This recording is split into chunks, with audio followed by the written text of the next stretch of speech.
روایت سے منقول ہے کہ ایک شخص حضرت موسیٰ علیہ السلام کے دور میں بے حد غریب اور مفلس تھا، یہاں تک کہ کئی دن گزر جاتے لیکن کھانے کو بھی میسر نہیں آتا تھا، بھوک اور پیاس سے مرنے کے قریب ہو جاتا۔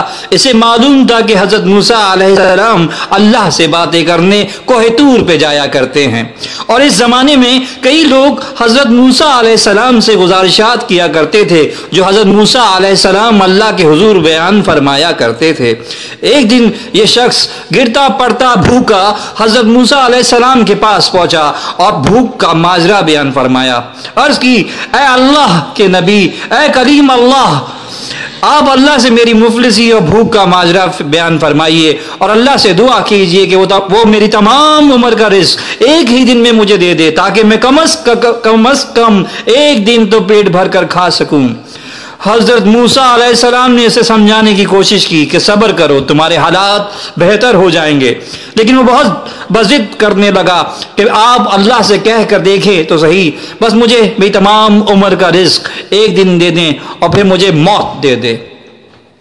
حضرت موسیٰ علیہ السلام نے اس کی یہ درخواست اللہ کے حضور بیان کی، درخواست قبول کر لی گئی۔ حضرت موسیٰ علیہ السلام نے اس شخص کو بتا دیا کہ کل تیرے پاس تیری تمام عمر کا رزق آ جائے گا اور پھر تجھے دنیا سے اٹھا لیا جائے گا۔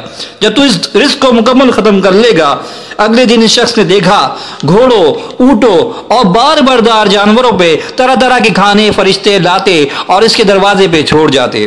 وہ شخص کھانے پہ ٹوٹ پڑا، کھاتے کھاتے بے حال ہو جاتا، پھر کھانا شروع کر دیتا۔ اس طرح تمام دن ختم ہو گیا۔ تب اس شخص کو احساس ہوا کہ وہ تو صرف 2-4 بڑے تھال کے برابر ہی کھانا ختم کر سکتا ہے، باقی تو کھانے کی دیگ موجود ہے۔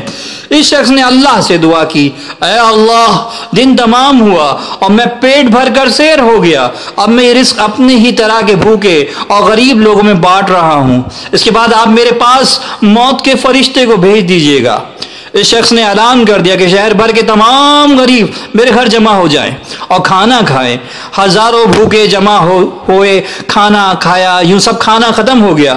وہ شخص سو گیا اور اگلی صبح موت کے فرشتے کا انتظار کرنے لگا، مگر صبح اٹھ کر اس کی حیرت کی انتہا نہ رہی جب اس نے دیکھا کہ موت کے فرشتے اس جگہ پر رزق کے فرشتے کھڑے ہیں اور پچھلے دن سے بھی 10 گنا کھانا لائے ہیں۔ وہ بہت حیران ہوا۔ تب فرشتوں نے کہا، یہ بھی تیرے ہی رزق ہے، لیکن بھوکے غریبوں کو کھلانے سے 10 گنا زیادہ ہو گیا ہے، اب اسے بھی ختم کرنا ہوگا، تب تجھے موت آ سکے گی، کیونکہ یہ تیرا ہی رزق، برکت والا رزق ہے۔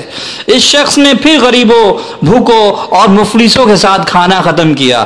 اگلے دن 100 گنا کھانا مزید آ گیا، اس سے اگلے دن 1000 گنا اور اس سے اگلے دن رزق لاکھوں گنا بڑھتا گیا۔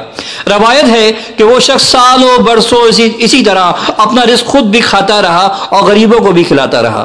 حضرت موسیٰ علیہ السلام تک بھی یہ ماجرا پہنچا تو انہوں نے مسکرا کر کہا، مجھے معلوم تھا کہ بانٹنے سے رزق بڑھتا جائے گا اور اس شخص کی عمر بھی بڑھتی جائے گی۔ اللہ کو بھوکوں کو کھلانے کا عمل اتنا پسند ہے کہ اس سے رزق اور عمر دونوں میں اضافہ ہوتا ہے۔ ناظرین، ہمارے کھانا فاؤنڈیشن میں بھی سفید پوش طبقے، غریب اور مفلس طبقے اور بھوکوں کو کھانا کھلانے کا اہتمام کیا جاتا ہے۔ لاک ڈاؤن کی اس وحشت ناک دور میں ہمیں بھوکے شخص سے مراد سفید پوش طبقہ بھی سمجھنا چاہیے کہ وہ منہ سے خود مانگ نہیں سکتے۔ کھانا کھلائیے اور اپنے رزق اور عمر میں اضافہ کیجیے۔ کھانا فاؤنڈیشن، کھانا سب کے لیے، جزائے خیر میں حصہ پہنچ دیجیے۔ شکریہ۔